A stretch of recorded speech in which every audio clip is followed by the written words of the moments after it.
आइए अब देखते हैं effect of temperature in magnetic material. Temperature क्या इफेक्ट डालता है मैग्नेटिक मटेरियल में? If temperature is increased then atomic vibration increase, this causes effect in magnetic arrangement, hence susceptibility effects. मतलब क्या है, अगर हम टेम्परेचर को इंक्रीज करेंगे तो ये क्या करेगी, जो एक एटम होगा उसके अंदर जो मॉलिक्यूल्स होंगे उनमें वाइब्रेशन होगा, तो एटॉमिक वाइब्रेशन जो हो जाएगा वो उससे इंक्रीज हो जाएगा। That causes effect in magnetic arrangement, तो वो जो मैग्नेटिक मटेरियल है उसके अरेंजमेंट में कुछ इफेक्ट डालेगा, जिसके वजह से उसकी जो ससेप्टिबिलिटी होगी उसमें इफेक्ट आएगा। तो हम एक एक करके देखते हैं सभी टाइप के जो मैग्नेट है, पैरामैग्नेट, फेरोमैग्नेट, डायामैग्नेट, इन सभी में टेम्परेचर का क्या इफेक्ट होगा। तो सबसे पहले देखते हैं डायमैग्नेटिक मटेरियल्स में टेम्परेचर क्या इफेक्ट डालता है। डायमैग्नेटिक मटेरियल में टेम्परेचर का कोई ज़्यादा खास इफेक्ट पड़ता नहीं है। ससेप्टिबिलिटी इंडिपेंडेंट ऑफ टेम्परेचर और very slightly affected in the case of diamagnetic material.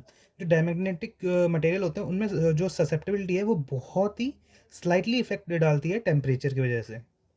अब देखते हैं पैरामैग्नेटिक मटेरियल के केस में टेम्परेचर क्या इफेक्ट डालता है। जो ससेप्टिबिलिटी होती है वो इन्वर्सली प्रोपोर्शनल होती है टेम्परेचर के पैरामैग्नेटिक मटेरियल के केस में। ये उसका ग्राफ कुछ ऐसा बनेगा, जब ससेप्टिबिलिटी जो होगी वो कम होती रहेगी जैसे जैसे टेम्परेचर जो है वो इंक्रीज होता रहेगा। तो अब देखते हैं इफेक्ट क्या डालता है टेम्परेचर फेरोमैग्नेटिक मटेरियल के केस में। फेरोमैग्नेटिक मटेरियल के केस में क्या होता है, जब एक इसका सीक्वेंटल पैटर्न होता है। ससेप्टिबिलिटी जब जब घटती है तब टेम्परेचर, मतलब टेम्परेचर जब बढ़ता है तो इसकी भी ससेप्टिबिलिटी घटती है।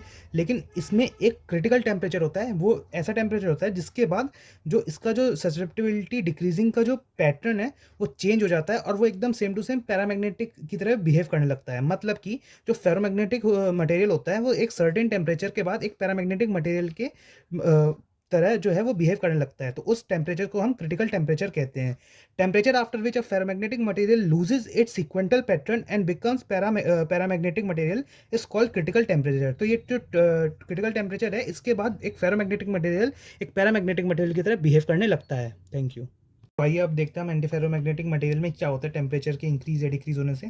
टेम्परेचर जब इंक्रीज करता है तो इसमें ससेप्टिबिलिटी जो है वो बढ़ती है। मतलब जो ससेप्टिबिलिटी होती है वो डायरेक्टली प्रोपोर्शनल होती है टेम्परेचर के एंटीफेरोमैग्नेटिक मटेरियल के केस में। लेकिन इसमें भी एक केस होता है, इसमें एक सिचुएशन होती है, एक ऐसा टेम्परेचर होता है जिसके बाद जो एंटीफेरोमैग्नेटिक मटेरियल है वो जो है वो पैरामैग्नेटिक मटेरियल की तरह बिहेव करने लगता है। इस केस में हम उस टेम्परेचर को नाइल्स टेम्परेचर कहते हैं, जिसे हम डिनोट करते हैं TN से।